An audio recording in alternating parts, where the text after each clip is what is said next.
Take a look at this SeaGull 1963 38 millimeter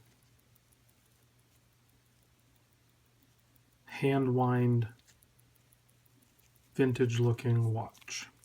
This is a tour watch that a few of us got together, actually 12 of us got together on the IWA Facebook group, and we decided on this one. There's a bunch of smaller wrist people on the group. They wanted the 38 because of the wrist size, but also because this is the more traditional or more authentic size for this watch. Look at that domed acrylic. Looks like a spaceship. That is crazy. That is so cool. That's like unreal looking. Do you see? Oh, it so plays with everything. But then, look at the depth on the dial too. Like the drastic angle. And then the blued looking hands.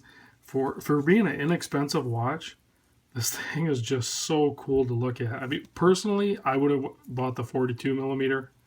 If I'm wearing it, I would have went with the 42. This one, I can still wear it. It still works. I just don't like the smaller sizes. But this one is so cool looking. I don't know if the dimensions would look as cool in the 42. I don't think you're going to get that kind of arc on that dome. And it's kind of a thick watch too.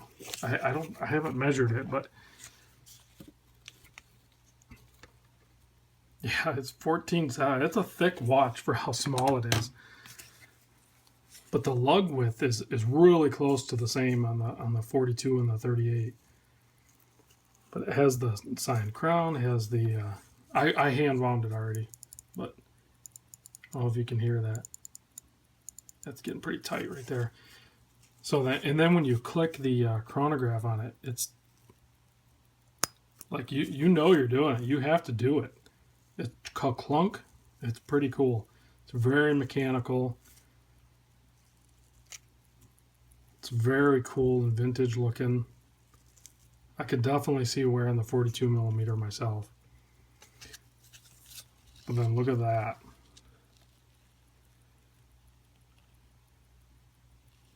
I know it's not decorated like some of the higher end stuff, but for being so affordable, you're talking under $300. They just made it look very cool. Those aren't really blued screws. They're probably painted or something, but it's still fun to look at. And look at those gears spinning. So then if you stop the chronograph, you see everything moving in there. And then it snaps back. So we'll do that again on the front side so you can see that. So that's going, stop it, and it just instantly snaps back. Just a very cool, fun watch. And to have something so mechanical for so affordable, and then they have different color dials. If you wanted to do the black with the white or panda or whatever. I don't know.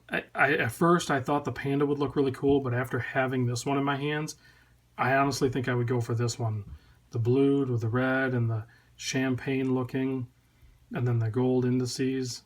It's so classic. This is what you picture from the Chinese or from the 1963 era that this is replicated after. The NATO strap that it comes on is... I'm not a NATO fan or even remotely close to liking NATOs, but of all the NATOs I've seen, this is probably one of the worst ones.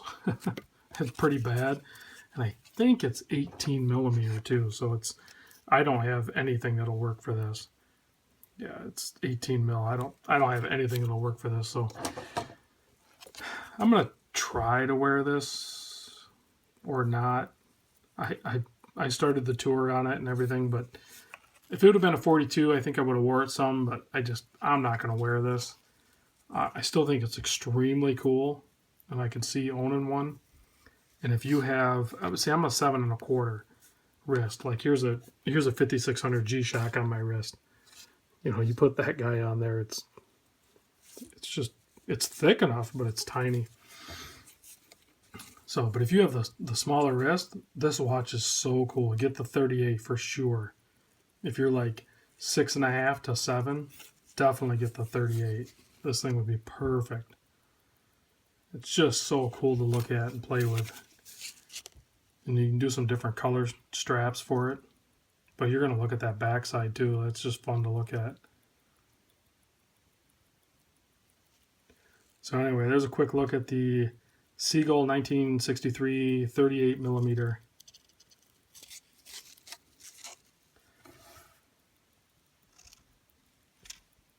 There you go, guys.